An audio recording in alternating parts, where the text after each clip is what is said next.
Good morning, students. Myself, Dr. Monica Sabu from SMT LRT College of Commerce, Akola. As per some student requests, today we will revise Unit 1st of Income Tax. And today's topic is Basic Concept of Income Tax. Guys, our learning objectives are: know about the Income Tax Act, know about income, total income, gross total income, assessment year, previous year, casual income, agricultural income and person, and heads of income. Okay. तो बच्चों, सबसे पहले हम ये समझ के लेंगे कि इनकम टैक्स क्या है। इनकम टैक्स क्या है? जैसे देखो, हमारा घर चलाने के लिए हमको पैसा लगता है, कोई भी खर्चा करने के लिए हमें पैसा लगता है। वैसे ही सरकार को देश चलाने के लिए रेवेन्यू की जरूरत होती है। अब ये सरकार रेवेन्यू कहाँ से लाती है? तो हमसे कलेक्ट करती है, यानी देश की जनता से। किस तरह से? तो अलग अलग प्रकार के टैक्स लगा। अब उससे पहले हम ये देखते हैं कि ये जो इनकम टैक्स एक्ट है ये कौन से ईयर में बना है। तो इनकम टैक्स एक्ट बना है ये 1961। ए एक्ट कौन बनाती है? तो ए एक्ट बनाती है पार्लियामेंट। इसके बाद हम देखते हैं कि ये जो टैक्स सरकार हमसे लेती है वो कैसे लेती है। तो दो तरीके से टैक्स लेती है, एक डायरेक्ट टैक्स और दूसरा है इनडायरेक्ट। अभी डायरेक्ट टैक्स में सबसे महत्वपूर्ण टैक्स जो है वो है इनकम टैक्स, जो व्यक्ति को यानी पर्सन को भरना पड़ता है और अपने इनकम पर भरना पड़ता है। अभी इनकम कौन करता है? पर्सन करता है। और ये पर्सन जो है इसके बारे में हमने पहले डिस्कस किया था क्लास में हमारे। अभी हमको सिर्फ इतना समझ के लेना है कि इनडायरेक्ट टैक्स जो है वो पर्सन को डायरेक्टली गवर्नमेंट को देना होता है अपने इनकम पर। ओके। अभी इनडायरेक्ट टैक्स वो भी सरकार जनता से ही लेती है, लेकिन इनडायरेक्टली। अब इनडायरेक्टली कैसे? कि जैसे हमने कस्टम ड्यूटी, ये नाम हमने सुना है कि कस्टम ड्यूटी लगती है, एक्साइज ड्यूटी लगती है, सेल टैक्स लगता है, जीएसटी लगता है, वैट लगता है ना। तो ये हम डायरेक्ट नहीं देते, तो ये इनडायरेक्टली हमको देना होता है। जैसे हम कोई सेवा ले रहे हैं, कोई चीज ले रहे हैं, उस पर जीएसटी लगता है। अभी बिजनेसमैन पर सरकार क्या करती है? टैक्स चार्ज करती है। और बिजनेसमैन वो किससे कलेक्ट करता है, किससे वसूल करता है? तो कस्टमर से। जीएसटी का एग्जाम्पल हमारे सामने है। इसके बाद हम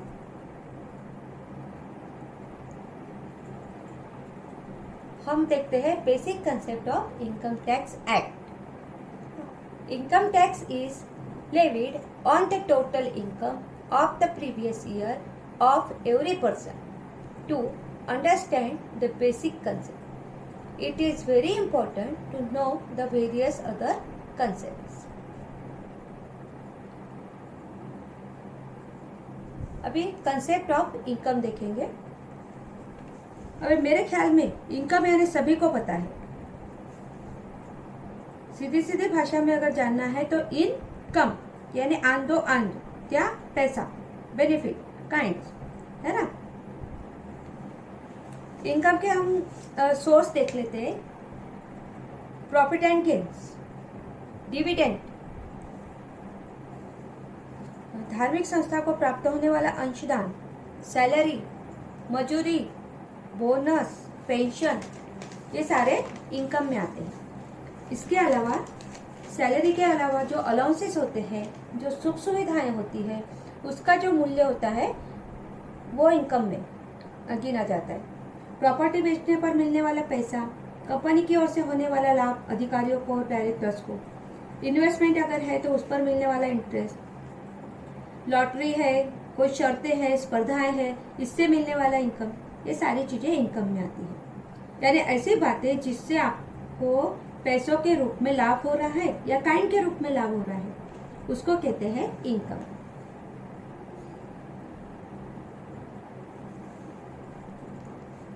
ये हमने देखा कि कैश और काइंड के रूप में भी आपको इनकम होता है। अब लीगल और इलीगल इनकम, अभी जब सरकार टैक्स लगाती है तो वो ये नहीं देखती कि आपकी जो इनकम है वो लीगल वे से आई है या इलीगल वे से आई है। आपके पास इनकम है, बस आपको टैक्स लगेगा।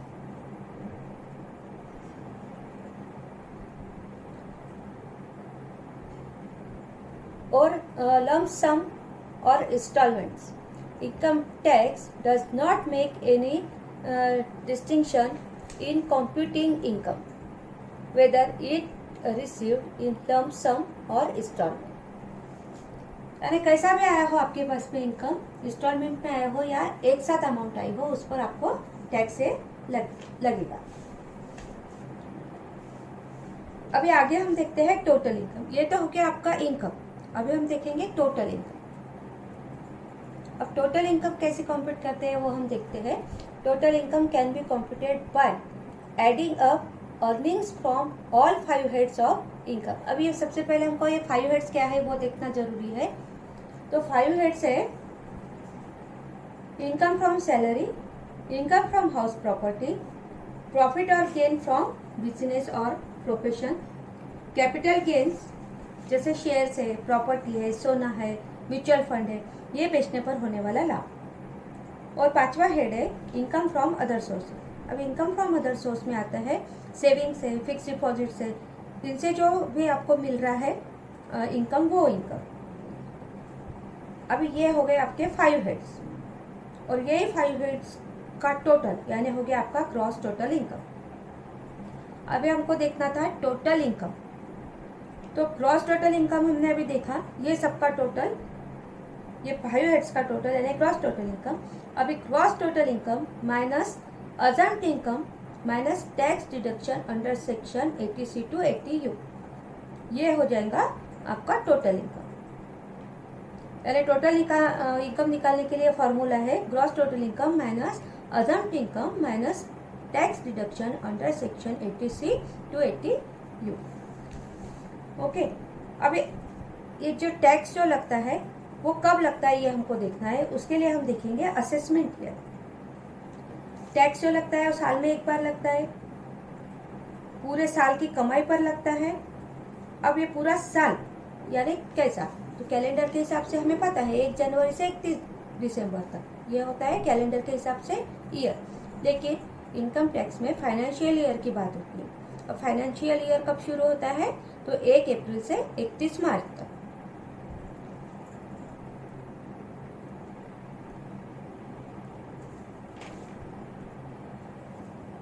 ठीक है बच्चों, तो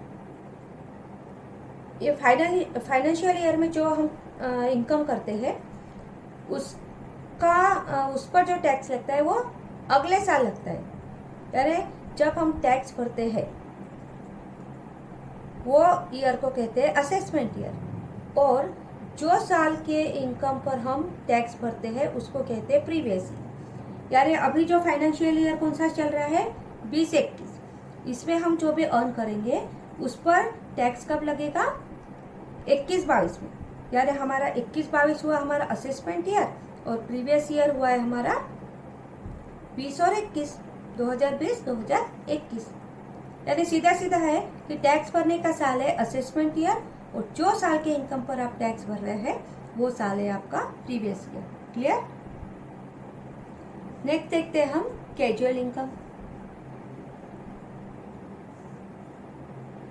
अब कैजुअल इनकम, कैजुअल ये वर्ड आपके हमेशा बोलने में रहता है कि मैं कैजुअली वहाँ गया, मैंने कैजुअली ऐसा बोला, कैजुअली ये हुआ। यानी कैजुअली का मतलब है आकस्मिक, अचानक से।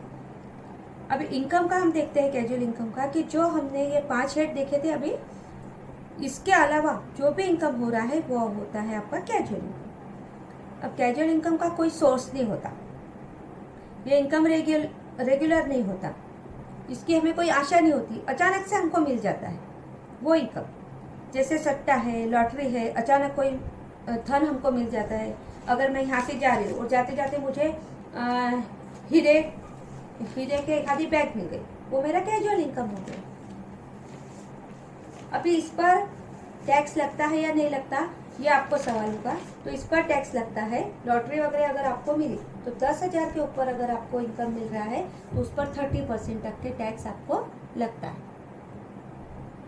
इसके बाद हम देखते हैं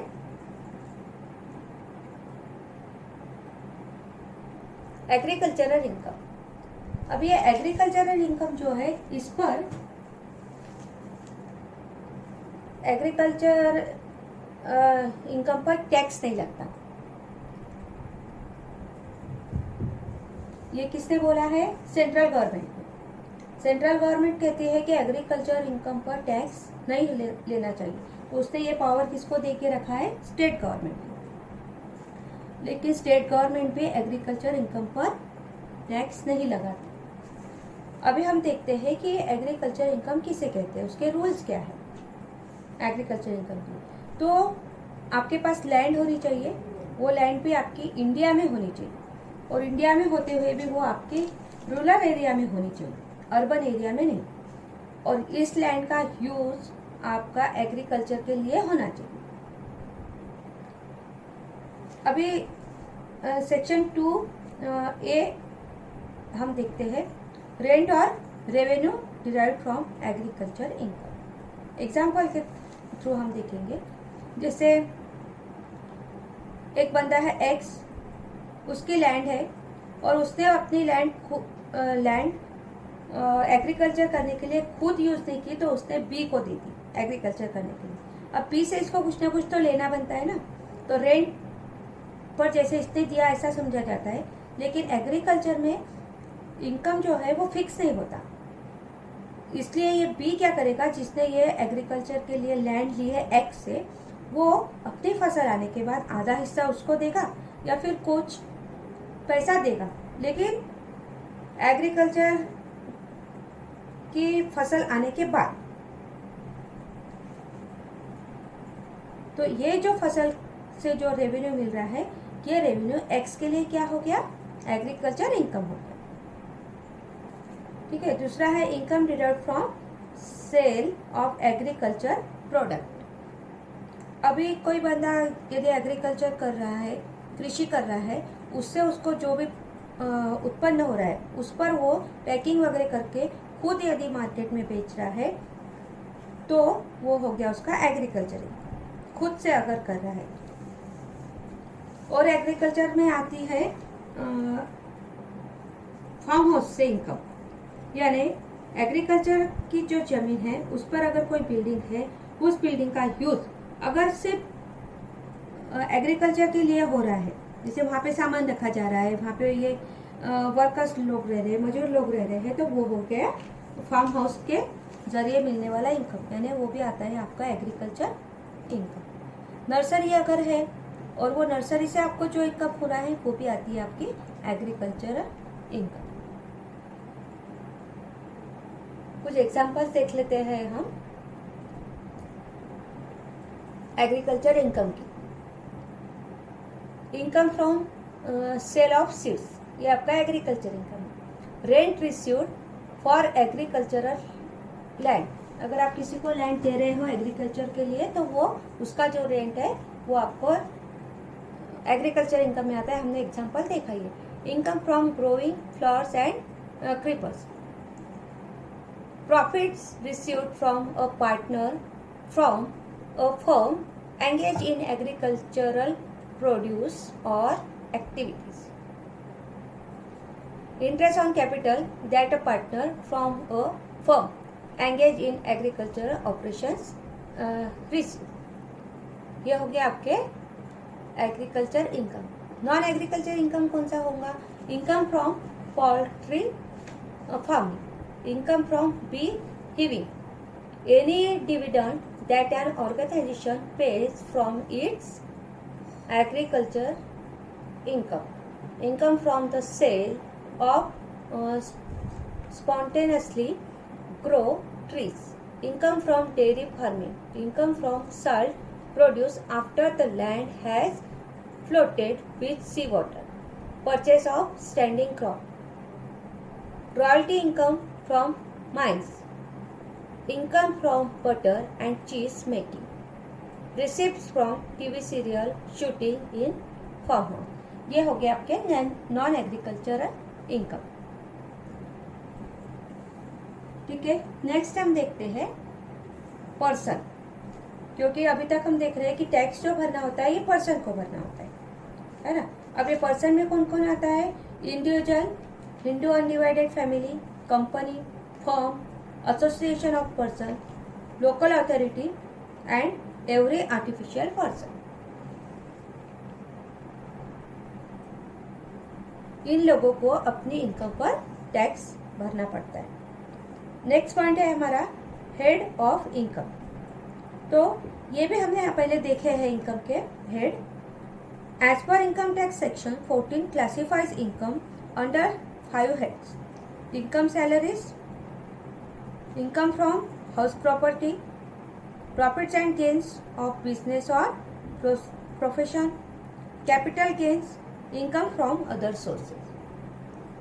ठीक है बच्चों, तो आज हमने रिवाइज किया है ये फर्स्ट यूनिट। पहले हमने ये क्लास में देख चुके हैं, आज हमने रिवाइज किया है basic concept of income tax. Okay, thank you, have a nice day.